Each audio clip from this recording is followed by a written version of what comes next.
सुप्रभात बच्चों।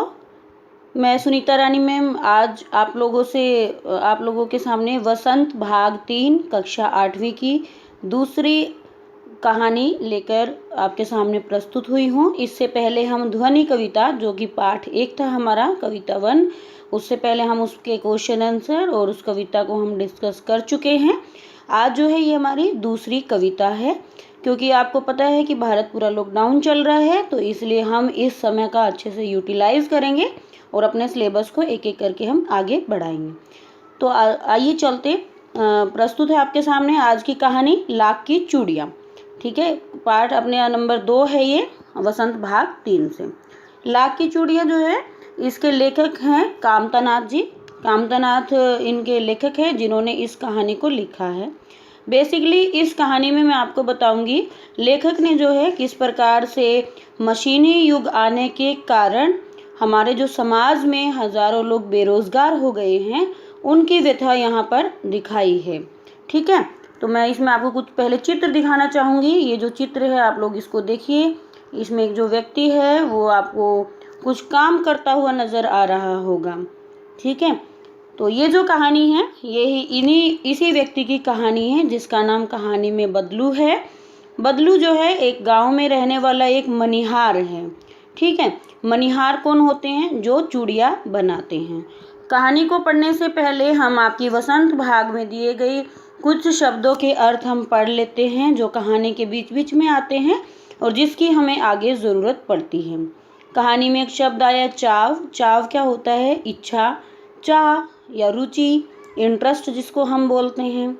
सलाखें क्या होती है? सलाई या धातु की एक छड़ होती है पतली सी, जिससे जो है पिरोने का काम किया जाता है। मुंगरी यहाँ पे गोल मुठियादार लकड़ी जो ठोकने पीटने के काम में आती है। पैतृक एक शब्द आया है। पैतृक शब्द क्या होता है? पैतृक जो पिता से चली हुई आ रही कुछ पुश्तैनी चीज़ें होती हैं, जो पूर्वजों से चली आती हैं। जैसे आप लोग भी देखते होंगे आपके घरों में बहुत सारे माता पिता ऐसे होंगे जो उनके दादाजी भी वही काम करते थे, फिर माता पिता भी वही काम करते हैं। वही होता है पुश्तैनी। या फिर कुछ आप लोगों का पुराना घर जिसको पुश्तैनी बोलते हैं, मतलब वो आपके दादाजी के द्वारा बनाया हुआ घर था, लेकिन उस पर अभी पैतृक संपत्ति होने के कारण अब वो आपके पिताजी के पास है। ठीक है, आगे आती है खपत। खपत शब्द का अर्थ होता है माल की बिक्री।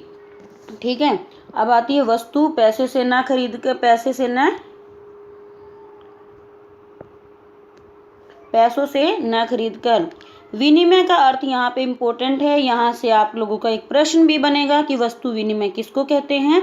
प्राचीन समय में यहाँ पर एक पद्धति चलती थी जिसमें जो लोग हैं वो वस्तु के बदले दूसरी वस्तु ले लेते थे, और इसी तरीके से पद्धति चलती थी। वर्तमान में क्या आप सोच सकते हैं कौन सी पद्धति चलती है? क्या वस्तु विनिमय अभी भी है? आप लोग सोच सकते हैं इसका प्रश्न का उत्तर। अभी वर्तमान में वस्तु विनिमय नहीं होता है। अभी आप लोग देखोगे, आप जो भी दुकान पर जाते हैं तो पूरा का पूरा सामान आपको पैसों में मिलता है, आपको कैश देना पड़ता है। तो वस्तु विनिमय अभी भारत में नहीं है। अभी क्या है? रुपए की पद्धति प्रचलित है। ठीक है, आगे देखते हैं कसर। कसर क्या होता है कि घाटा पूरा करना या कमी जो है उसकी कसर निकाल लेना। हम बोलते हैं ना कि जिसने पूरा साल नहीं पढ़ा, अभी अंत में 1 महीना पढ़ के हम पूरी कसर निकाल लेंगे, तो वही घाटा पूरा कर लेना। नाजुक का अर्थ यहाँ पर क्या होता है? कोमल होता है। ठीक है, आगे शब्द देखते हैं कुछ। पगड़ी आप जानते हो, जो कि सिर पर लपेटकर बांधा जाने वाला एक लंबा सा कपड़ा होता है। आप लोगों ने यहाँ पर भी, मैंने महाराष्ट्र में भी देखा, कई जगह पर इस पगड़ी का लोग प्रयोग करते हैं। मरहम पट्टी, जख्म का इलाज करना, घाव पर दवा लगाकर पट्टी बांधना। मचिया। मचिया शब्द जो है ये हमारा लोक प्रचलित शब्द है। इसको क्या है? ये बैठने के उपयोग में आने वाली सुतली आदि से बनी छोटी चकोर खाट। आप लोगों ने खाट देखी होगी। मैं आप लोगों को ये इसमें भी दिखा दूंगी। हमारी कहानी में भी आया है और वसंत में। ये देखिए, ये जो है यहाँ पे, ये इस पर जो बैठे ये बड़ी खाट होती है। खाट का ही एक छोटा रूप होता है ये मचिया, जिस पर कि ये छोटा सा बच्चा आप लोगों को दिखाई दे रहा है। ये इसको हम बोलते हैं मचिया। ठीक है, तो ये छोटा रूप होता है, खाट का ही छोटा रूप होता है, और सेम धागों से, सुतली से इसको बनाया जाता है। तो ये हमारे कुछ अर्थ हो गए। अब आते हैं मुखातिब, मुखातिब एक उर्दू का शब्द है। मुखातिब का अर्थ होता है कि सामने, फेस टू फेस बात करना, आंखें इधर उधर ना चुरा के, बल्कि फेस के सामने, अपने चेहरे के सामने बैठकर दूसरे व्यक्ति से बात करना। डलिया बांस का बना एक छोटा सा पात्र होता है, आप लोगों ने मार्केट में भी देखा होगा, जिसमें हम कई बार सब्जियां रखते हैं, आप लोगों ने कई बार देखा होगा, या फिर जिससे हमें सब्जी तोल कर दी जाती है, तराजू टाइप की चीज़, उसको डलिया भी बोला जाता है। फबना, फबना का अर्थ यहाँ पे क्या होता है? फबना का अर्थ सजना होता है या शोभा देना होता है, अट्रैक्टिव लगना, अच्छा लगना। ठीक है, तो आइए चलिए शुरू करते हैं आज की कहानी। आज की कहानी है, कौन सी है बच्चों? लाख की चूड़ियाँ। अब सबसे पहले हमें पाठ का अर्थ देखना है। इसका कहानी का नाम में ही छिपा हुआ है चूड़ियाँ, मतलब चूड़ियों की बात हो रही है। और कौन सी चूड़ियों की बात हो रही है? लाख की चूड़ियों की यहाँ पर बात हो रही है। अब ये लाख की चूड़ियाँ कौन सी होती हैं? ये एक मेटल टाइप की चीज़ें होती हैं जो बेसिकली प्रसिद्ध होती है पश्चिम बंगाल में। क्योंकि ये किससे बनाई जाती है? लाख का एक कीड़ा होता है जो इसको प्रोड्यूस करता है, उसी से जो है, उसी की उस मोती टाइप की जो चीज़ होती है, उसी से ये चूड़ियाँ बनाई जाती है। वेस्ट बंगाल में ज़्यादातर प्रसिद्ध होती हैं। पूरे भारत में बहुत प्रसिद्ध हुई थी लाख की चूड़ियाँ, पुराने समय में स्त्रियों के द्वारा बहुत पहनी जाती थी। ठीक है, तो ये जो कहानी है लाख की चूड़ियों पर है। ये देखिए आप जो है यहाँ पर एक सारे गांव में बदलू मुझे सबसे अच्छा आदमी लगता था, क्योंकि वह मुझे सुंदर सुंदर लाख की गोलियां बना कर देता था। मुझे अपने मामा के गांव जाने का सबसे बड़ा चाव यही था कि जब मैं वहां से लौटता था तो मेरे पास ढेर सारी गोलियां होती, रंग बिरंगी गोलियां, जो किसी भी बच्चे का मन मोह ले। यहाँ पर ये कौन बात कर रहा है? यहाँ पर मैं आपको बता दूं, यहाँ पर लेखक बात कर रहे हैं। यहाँ पे लेखक कौन है? कामतानाथ जी हैं। ठीक है, वो अपनी बचपन की एक छोटी छोटी बातें हैं जो यहाँ पर शेयर हमसे कर रहे हैं इस कहानी के माध्यम से। तो यहाँ पर क्या कह रहे हैं लेखक कि वो गांव में एक बदलू नाम का व्यक्ति था। मतलब कहाँ पर था? लेकिन आप लोगों की जब ये ग्रीष्मकालीन अवकाश होते हैं, जैसे आपकी समर वेकेशन होती हैं, विंटर वेकेशन होती है, तो आप लोगों के माइंड में पहले से ही कुछ न कुछ एक प्लान होगा कि हम मामा के घर जाएंगे, हम बुआ के घर जाएंगे। इसी प्रकार से कामतानाथ जो कि इस पाठ के लेखक हैं, उनको भी छुट्टियों में अपने मामा के यहाँ घर पे जाने का बहुत ही चाव था। बड़ा चाव का अर्थ मैंने पहले ही बताया था, क्या होता है? इच्छा, इंटरेस्ट, कि उनको सबसे ज़्यादा जाना कहाँ पर अच्छा लगता था? अपने मामा के घर जाना अच्छा लगता था। आप लोगों को भी लगता होगा। ऑब्वियसली आप वेट करते होंगे कि मई जून की छुट्टियां कब आएंगी, हम मामा के यहाँ जाएंगे घूमने के लिए, हम ये करेंगे, हम वो करेंगे, बहुत सारी। तो इसी प्रकार से लेखक कहाँ पर जाते थे? अपने मामा के घर जाते थे। और मामा के घर जाकर वो सबसे पहले, उनको सबसे अच्छा आदमी कौन लगता था? बदलू लगता था। ठीक है, तो कहानी में एक पात्र है यहाँ पे, बदलू। तो आपको ध्यान रखना है इस पात्र का नाम, क्योंकि पूरी कहानी बदलू के ऊपर ही है। और ये जो आपको मैंने फोटो दिखाई है, ये कौन है? ये बदलू ही हैं। ठीक है, जो क्या बना रहे हैं? लाख की चूड़ियाँ बना रहे हैं। वैसे तो मेरे मामा के गांव का होने के कारण मुझे बदलू को बदलू मामा कहना चाहिए था। आप लोगों ने देखा होगा, जब भी आप मामा के घर जाते हैं तो मोस्टली लोगों को आप मामा या मामी ही बुलाते हैं। ठीक है, तो लेखक यहाँ पे क्या बता रहे हैं कि वैसे तो मुझे रिश्ते के हिसाब से उनको क्या बुलाना चाहिए था? मामा बुलाना चाहिए था। लेकिन क्योंकि गांव के सभी बच्चे उनको बदलू काका कहकर बुलाते थे, इसलिए ही मैं भी उनको क्या कहकर बुलाता था? बदलू मामा ना कहकर बदलू काका उनको कहकर पुकारता था। यहाँ से एक प्रश्न आप लोगों का बनेगा कि लेखक बदलू मामा ने कहकर बदलू काका क्यों कहते थे? तो ये प्रश्न का भी आंसर आप लोगों को देखना है। आगे बढ़ते हैं हम कहानी में। बदलू का मकान कैसा था? बदलू का मकान कुछ ऊंचे पर बना हुआ था। मकान के सामने बड़ा सा सहन था। सहन मतलब एक खाली जगह जिसको बोल देते हैं, वो पड़ा हुआ था, जिसमें एक पुराना नीम का वृक्ष लगा हुआ था। ठीक है, आप लोग देखेंगे एक पेड़ के नीचे ये काम कर रहे हैं। ये नीम का वृक्ष है, खाली जगह है, यहाँ पर ये अपना काम करते थे। उसी के नीचे बैठकर बदलू अपना काम क्या करता था? बगल में भट्टी देखती थी। ये आपने देखा होगा, भट्टी मतलब क्या होती है? जिसमें आग जलती रहती है। यहाँ पर आप देख सकते हैं, ये यहाँ पर एक छोटी सी भट्टी थी। भट्टी की ज़रूरत क्यों पड़ती है? क्योंकि जब वो लाख की चूड़ियों को ढालने का जो काम किया, कि पहले लाख को पिघलाया जाता है। लाख की चूड़ियाँ कैसे बनती है? पहले लाख को पिघलाया जाता है, किसमें? आग की भट्टी में पिघलाया जाता है। ठीक है, तो यहाँ पर क्या था, बगल में एक भट्टी दहकती रहती थी जिसमें लाख पिघलाया करता था, सामने एक लकड़ी की चौखट पड़ी रहती थी जिस पर लाख के क्या हुआ करते थे, मुलायम होने पर वह उसे सलाह के समान पतला करके चूड़ी का आकार वो दे देता था। देखो मैं दिखा देती हूँ आपको कुछ चीज़ें, पिक्चर से ही हमारी पूरी कहानी समझ में आ जाएगी। ये जो चीज़ टंगी हुई है यहाँ पर ये क्या करते थे, पिघला पिघला कर यहाँ पे इस भट्टी से पहले लाख को पिघलाते थे, फिर इनके जो हाथ में, इसको हम मुंगेरी टाइप बोलते हैं, जिसमें कि वो चूड़ियों को आकार देने का काम करते थे। ठीक है, यहाँ पर वो चूड़ियों को इनका आकार देने का काम करते थे और यहाँ पर सामने इस तरीके से इनको टांग देते थे। ये पीछे आप बॉक्स देखते होंगे, ये आकार देने के बाद थोड़ी देर के लिए यहाँ इनमें ऐसे लकड़ी टाइप चीज़ों में इनको टांग देते थे ताकि चूड़ियों की शेप जो है वो बहुत अच्छी हो जाए। तो इस प्रकार से ये अपना कार्य कामकाज करते रहते थे। चलिए हम आगे बढ़ते हैं।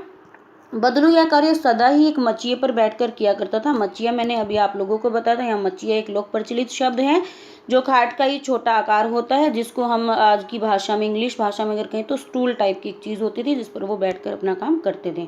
बगल में एक हुक्का रखा रहता था। आप लोगों ने देखा होगा, गाँव में जब भी जाते होंगे तो गाँव के लोग हुक्का पीते हैं। ठीक है, तो वो बदलू भी पीता था। गांव में दोपहर का समय अधिकतर बदलू के पास बीतता था। अब लेखक अपनी बातें बता रहे हैं, जब वो अपने मामा के घर जाते थे तो वो ज़्यादातर दोपहर का समय कहाँ पर बिताते थे, बदलू के पास बिताते थे और वो घंटों ये बैठकर देखते थे कि वो चूड़ियाँ किस प्रकार से बना रहे हैं। ठीक है, तो ये हम पिक्चर में आप लोगों को दिखा देती हूँ कि कैसे था। ये देखिए, यहाँ पे जो ये है अपना लेखक हैं। ठीक है, ये जो है लेखक हैं और ये जो है बदलू काका हैं।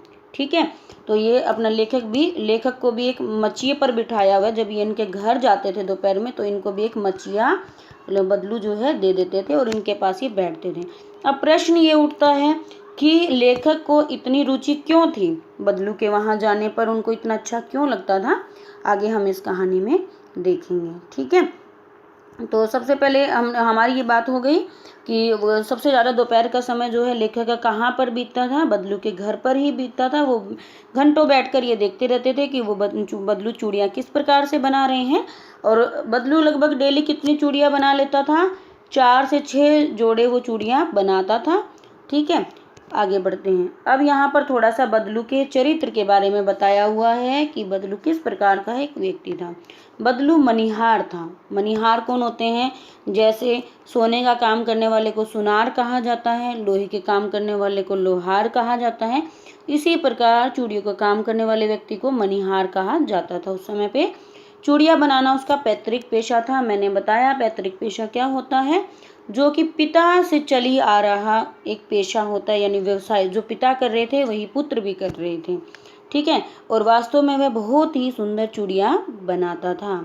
उसकी बनाई चूड़ियों की खपत भी बहुत अधिक थी। क्यों खपत थी, क्योंकि पूरे गांव में जो है बदलू ही सबसे ज़्यादा चूड़ियाँ बनाता था और लगभग गांव की औरतें, अब उनके गांव की ही नहीं बल्कि अन्य गांव की औरतें भी बदलू की बनाई हुई चूड़ियाँ पहनती थी, परंतु वह कभी भी चूड़ियों को पैसों से नहीं बेचता था। अब बात यहाँ आती है कि वो इतनी सारी चूड़ियाँ बनाता था, उसकी खपत भी ज़्यादा थी, लेकिन वो कभी पैसों में नहीं बेचता था, क्योंकि लेखक ये जिस समय की बात कर रहा है उस समय में क्या चलता था, वस्तु विनिमय।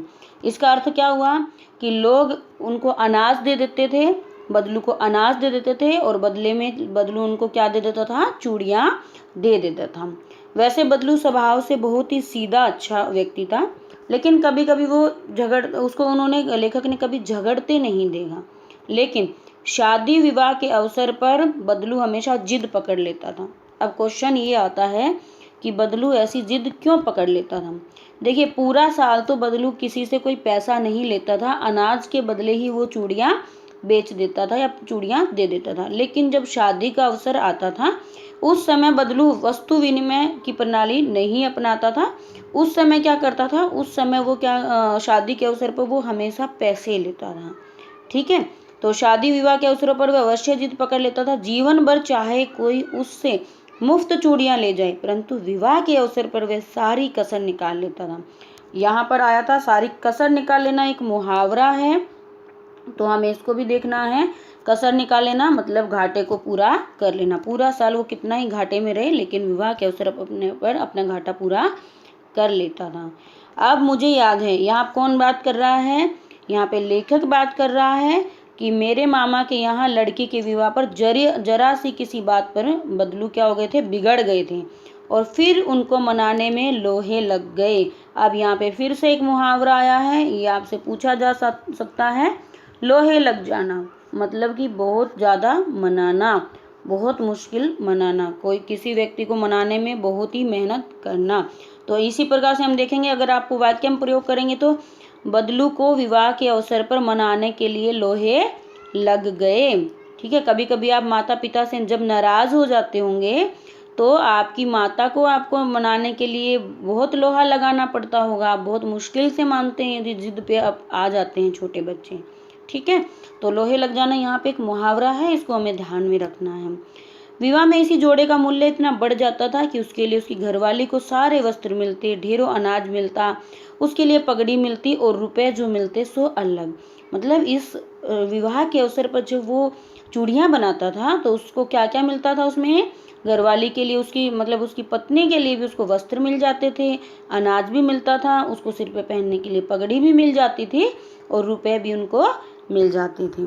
ठीक है, तो आगे बढ़ते हैं।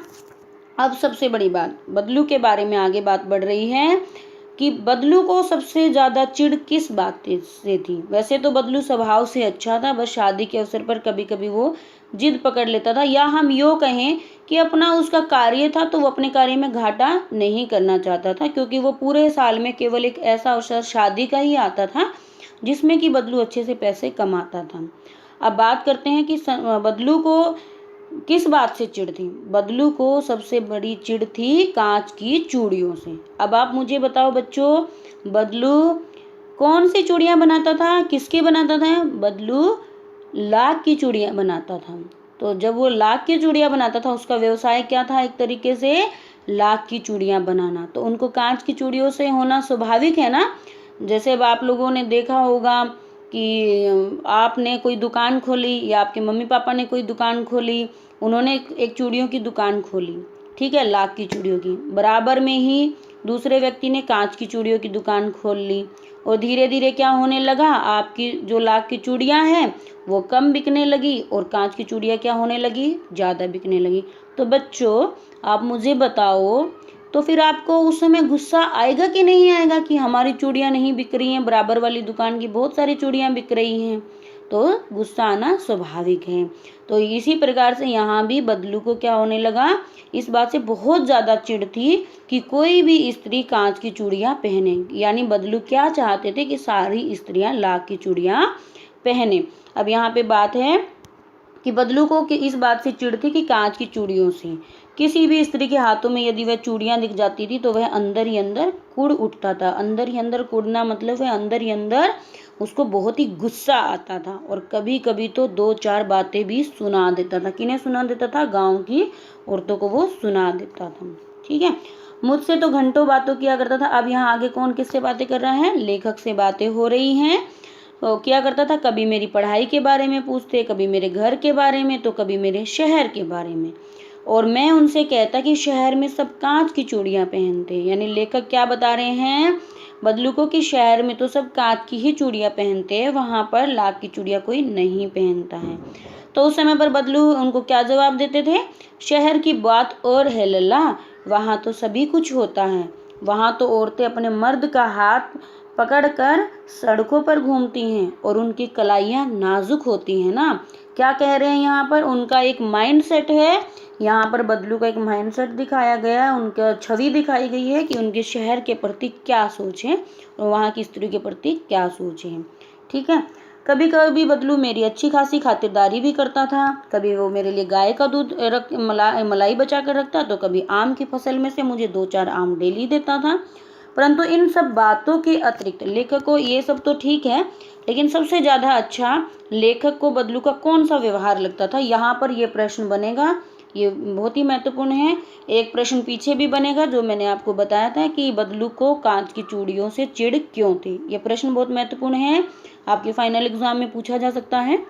ठीक है, अब ये क्वेश्चन आया हमारे सामने। परंतु इन सब बातों के अतिरिक्त जिस कारण वह मुझे अच्छा लगता था वह यह था कि लगभग रोज ही वह मेरे लिए 1-2 गोलियां बना देता था। बच्चों को आपको भी पता, आप लोगों ने कंचे खेले होंगे, ठीक है, कांच की गोलियां खेलते होंगे ना, खेले होंगे आप लोगों ने भी। तो उस समय में लेखक अपनी बात बता रहा है। लेखक कांच की गोलियों से ना खेलकर किससे खेलते थे? लाख की गोलियों से। और वो लाख की गोलियों ने कौन देता था? बदलू देता था। ठीक है। अब बच्चे कहाँ पर जाते हैं ज़्यादा? जहाँ पर उनको उनकी पसंद की चीज़ मिलती है। तो इसलिए बच्चों को वहाँ जाना बहुत पसंद होता है। आप लोगों ने भी देखा होगा कि जब आपको जहाँ जो चीज़ आपकी पसंद की मिल जाती है तो वहाँ आपका बार बार जाने का मन करता है। ठीक है। तो यहाँ पर लेखक ने अपने बचपन के बारे में बताया है कि वो बदलू के पास क्यों जाते थे, क्योंकि बदलू उनको 1-2 गोलियां डेली बनाकर वो दे देता था। ठीक है। मैं बहुधा हर गर्मी की छुट्टियों में अपने मामा के यहाँ चला जाता और 1 आध महीने वहाँ रहकर स्कूल खुलने के समय तक वापस आ जाता था। परंतु 2-3 बार ही मैं अपने मामा के यहाँ गया होऊंगा, तभी मेरे पिता की एक दूर के शहर में बदली हो गई और एक लंबी अवधि तक मैं अपने मामा के गांव नहीं जा सका। यहाँ पर लेखक क्या कह रहे हैं कि धीरे धीरे क्या हुआ, मैं 2-3 बार ही गांव में गया था, लेकिन मेरे पापा की कहीं और ट्रांसफ़र हो गया। जैसे अब आप लोगों को यहाँ कुछ अच्छा लगा होगा, जैसे आप लोग भी पढ़ते हैं, आपके पिता का कहीं ट्रांसफ़र हो जाता है तो आपको भी जाना पड़ता अपने पिता के साथ में, तो वो सब चीज़ें उनकी छूट गई और वो गांव तक नहीं जा पाए। लगभग 8-10 वर्षों के बाद जब मैं गया तो वहाँ इतना बड़ा हो गया था कि लाख की गोलियों में मेरी रुचि नहीं रह गई थी। यानी अब लेखक क्या बता रहे हैं कि मैं 8-10 साल के बाद गया, 8-10 साल बाद भी उनकी उम्र भी बढ़ गई होगी, तो वो बड़े भी हो गए होंगे। तो अब जो है आप लोगों ने देखा होगा बचपन में आप गुड़िया और दूसरे खिलौनों से खेलते होंगे, लेकिन जब आप 8वीं कक्षा तक आ जाते हैं तो आपके खिलौने भी बदल जाते हैं। क्यों? आपको क्या है, अब आपको जो है घर में गुड़िया से बैठकर, या लड़कों को घर में तलवारबाजी या इस तरीके की या बंदूक चलाना अच्छा नहीं लगता होगा, बल्कि आपके खेल जो हैं दूसरे हो गए होंगे, आप लोगों को ग्रुप में खेलना अच्छा लगता होगा। तो इसी प्रकार से यहाँ पर क्या दिखा रहा है लेखक कि उनकी भी रुचि अब बदल चुकी थी। रुचि मतलब यहाँ पे एक शब्द आया है क्या? उनका इंटरेस्ट। अब उनका इंटरेस्ट जो है लाख की गोलियों में नहीं रहा गया था। तो इसलिए क्या हुआ, जब वो बहुत 8-10 साल बाद गए तो उनको बहुत समय तक बदलू काका की याद ही नहीं आई लेखक को। क्यों नहीं आई? क्योंकि वो उनके पास गोलियों के लिए जाते थे और अब गोलियां वो खेलते नहीं थे। ठीक है।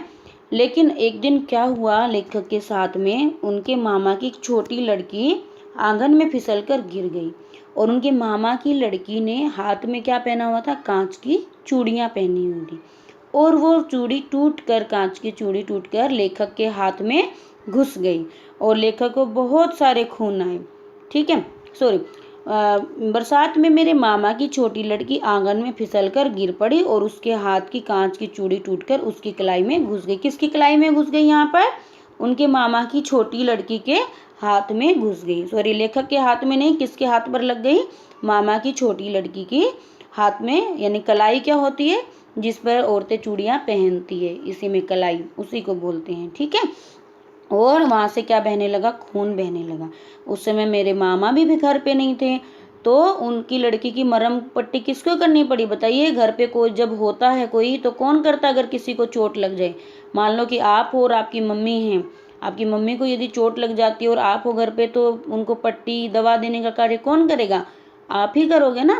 तो इसी प्रकार से जब उनकी लड़की को चोट लग गई, मामा की लड़की को, यानी उनकी चूड़ी चुभ गई हाथ में, तो लेखक ने ही उनकी मरहम पट्टी की और तभी उनको एकदम से सहसा, यहाँ पे एक शब्द है सहसा, इसका अर्थ होता है अचानक, तो उनको बदलू की याद आ गई और उन्होंने सोचा कि आज उनसे मिलकर आता हूँ। ठीक है। तो शाम में क्या होता है, लेखक घूमते घूमते कहाँ पर जाते हैं? बदलू काका के पास जाते हैं। ठीक है। तो जाते हैं, तो जब जाते हैं क्या बोलते हैं? नमस्ते बदलू काका। उन्होंने, किसने कहा ये बात? लेखक ने कहा। नमस्ते भैया, उसने मेरी नमस्ते का उत्तर दिया और उठकर खाट पर बैठ गए, परंतु मुझे उन्होंने पहचाना नहीं और देर तक मेरी ओर वो निहारते रहे। निहारने का मतलब यहाँ पे क्या है? देखना। यानी उनको निहारने का अर्थ मतलब कि देखना। कौन देख रहा था किसको? लेखक को कौन देख रहे थे? बदलू काका देख रहे थे। मैं जनार्दन हूँ काका, आपके पास से गोलियां बनवा कर ले जाता था, मैंने अपना परिचय दिया। यहाँ पर कौन कह रहा है? लेखक बता रहे हैं कि मैं आपके पास से छोटा सा था, जब मैं बचपन में आपसे गोलियां बनवा कर लेकर जाता था। ठीक है। तो कुछ देर बाद क्या होता है, वो बदलू और उनकी बातचीत होती है, वो आपस में एक दूसरे को बात करते हैं। फिर देखते हैं लेखक, कुछ देर शांति रही, मैंने उधर उधर दृष्टि दौड़ाई, न तो मुझे उसकी मचिया ही नजर आई और न ही भट्टी। या अब क्या दिखाई दे रहा है लेखक को कि ना तो मचिया जिस पर बैठकर जो बदलू काका है चूड़ियाँ बनाते थे, ना तो अब वो दिखाई दे रहा था और ना ही कहीं पर भट्टी दिखाई दे रही थी। तब लेखक ने क्या पूछा, आजकल काम नहीं करते काका, मैंने पूछा। तब बदलू काका ने जवाब दिया, नहीं लला, काम तो कई साल से बंद है। मेरी बनाई हुई चूड़ियाँ कोई पूछे तब तो। गांव गांव में कांच का प्रचार हो गया। वह कुछ देर चुप रहा और फिर बोला, मशीन युग है ना लल्ला। अब यहाँ पे एक शब्द आया है, मशीनी युग। ये आपको समझना है, वेरी वेरी इंपॉर्टेंट शब्द है, बहुत ही महत्वपूर्ण शब्द है और आज वर्तमान हमारी परिस्थितियों को दिखाता है। अब देखिए यहाँ पे क्या है, यहाँ पर बदलू बता रहा है कि उसका काम कई सालों से बंद हो गया है। क्यों बंद हो गया है? क्योंकि अब कोई भी स्त्री लाख की चूड़ियाँ नहीं पहनती। अब किसकी चूड़ियाँ पहनती हैं? अब कांच की चूड़ियाँ पहनती है। और कांच की चूड़ियाँ किससे बनती है? मशीनों से बनती हैं। अब आप सोचिए यहाँ पर कि मशीन आने की वजह से, मशीन आने के कारण से बदलू पूरी तरह से क्या हो गए? बेरोजगार हो गए। क्योंकि मशीनों से एक तो काम जल्दी होता है और उसका काम जो है थोड़ा सुंदरता से भी होता है। मशीनों से डिज़ाइन ज़्यादा दिए जा सकते हैं। ठीक है, आप लोगों ने अभी किसानों के साथ भी ये चीज़ हुई है। जैसे आप लोगों ने भी देखा होगा कि पहले किसान स्वयं गेहूं काटते थे, चावल की फसल काटते थे, लेकिन अब क्या आ गई है? मशीन आ गई है। तो इससे क्या हुआ है, जो छोटे कार्मिक थे, जो छोटे श्रमिक थे, जो छोटे छोटे व्यक्ति अपना काम करते थे हाथों से, उनका काम क्या हो गया? अब छीन गया है। और किन्होंने छीन लिया वो काम? मशीनों ने छीन लिया। अब लोग मशीनों से काम ज़्यादा पसंद करते हैं, क्योंकि मशीनें एक तो जल्दी काम करती हैं और एक अच्छा काम करती हैं। तो इसलिए यहाँ पर बदलू का बड़ा ही दुखदाई, उनका बड़ा दुख का समय का यहाँ पे वर्णन किया हुआ है। उन्होंने जवाब दिया है कि मशीनी युग है ना लला, आजकल सब काम मशीन से होता है। खेत भी मशीन से जोते जाते हैं। पहले कौन जोतता था? किसान स्वयं जोतता था, लेकिन अब कौन जोतता है? मशीनों से काम होता है। और फिर जो सुंदरता कांच की चूड़ियों में होती है, लाख में कहाँ संभव है। लेकिन अब आगे लेखक कह रहे हैं, लेकिन कांच बड़ा खतरनाक होता है, बड़ी जल्दी टूट जाता है। मैंने कहा, नाजुक तो फिर होता ही है लल्ला। कहते कहते उसे खांसी आ गई और वह देर तक खांसता रहा। अब आप समझ रहे होंगे यहाँ पर लेखक ने ऐसा क्यों कहा कि कांच बड़ा खतरनाक होता है। क्योंकि अभी अभी उन्होंने देखा था कि उनके मामा की लड़की की हाथ पर कांच की चूड़ी चुभ गई थी, जिससे उनको काफ़ी दर्द हुआ था। ठीक है, अब आगे हम देखते हैं। उसके बाद जो है, मैं चुप रहा, मुझे लगा उसके अंदर कोई बहुत बड़ी व्यथा छिपी है। व्यथा का अर्थ यहाँ पे क्या है? बहुत बड़ा दुख। मैं सोचता रहा कि इस मशीन युग ने कितने हाथ काट दिए। बहुत ही महत्वपूर्ण पंक्ति है यह, बहुत ही महत्वपूर्ण प्रश्न यहाँ से बनेगा विद्यार्थियों, ध्यान देना है। क्वेश्चन बनेगा आपका कि मशीनी युग ने मनुष्य के हाथ किस प्रकार काट दिए। आप बता सकते हो, मैंने अभी डिस्कस किया आप लोगों से कि मशीन आने के कारण लोगों की जो रुचि है वो हाथ से काम करने वाले श्रमिकों के प्रति कम हो गई है और व्यक्ति क्या हो गए हैं? बेरोजगार हो गए हैं और ज़्यादातर व्यक्ति मशीनों से काम करवाते हैं। ठीक है, अब आगे पूछ रहे हैं लेखक, आम की फसल कैसी है काका। कुछ देर तक वो इस तरीके से ही बातें लेखक और बदलू करते रहे। ठीक है, अच्छी है लल्ला, बहुत अच्छी है, उसने लहलाकर उत्तर दिया और अंदर अपनी बेटी को आवाज़ दी, अरे रज्जो, लला के लिए आम तो ले आओ। फिर मेरी ओर मुखातिब, मैंने मुखातिब शब्द का अर्थ बताया था कि मेरी तरफ चेहरा, मतलब आमने सामने होकर बात करना, होकर बोला, माफ़ करना लला, तुम्हें आम खिलाना मैं भूल गया था। आप देख रहे होंगे गांव के व्यक्तियों में एक तहजीब होती है कि एक व्यक्ति यदि घर पे आता है कोई मेहमान, किस प्रकार से वो उसका आदर सत्कार करते हैं। तो ये आपका जो है सीसीटी बेस प्रश्न यहाँ पर बनेगा। सीसीटी बेस प्रश्न आपसे कैसे बनेगा कि यदि कोई मेहमान आपके घर पर आ जाता है तो आप उस अतिथि का आप सत्कार कैसे करेंगे। आप लोगों को इस प्रश्न को स्वयं से करना है, सोचना है, फिर लिखना है। ठीक है, यहाँ पर बदलू के द्वारा बताया गया कि बदलू किस प्रकार से कर रहे हैं। मैं चुप हो गया, मुझे भी दिन याद हो आए जब मेरे लिए मलाई बचा कर रखते थे। अब लेखक आगे पूछ रहे, गाय तो अच्छी है ना काका, मैंने पूछा। गाय कहाँ है लल्ला, 2 साल हुए बेच दी, कहाँ से खिला दा। अब यहाँ पर बदलू काका की, यहाँ पर किसका गरीबी का वर्णन किया हुआ है, कैसे बदलू काका का एक व्यापार, जो एक काम था, क्या काम था उनका? लाख की चूड़ियाँ बनाना। वो काम कैसे छिन गया? मशीनी युग के कारण, क्योंकि सभी ने अब कांच की चूड़ियाँ पहनना पसंद किया। मशीनी युग आने के कारण, मशीनों से बनने के कारण उनका काम धीरे धीरे बंद हो गया। उनके पास एक गाय थी, अपना घर का कार्य चलाने के लिए उन्होंने क्या किया? उस गाय को भी बेच दिया। तो आप लोग देख सकते हैं कि उनकी किस प्रकार से बेरोजगारी हो गई और किस प्रकार से उनकी हालत बहुत ही खस्ता हो गई, आप यहाँ पर देख सकते हैं।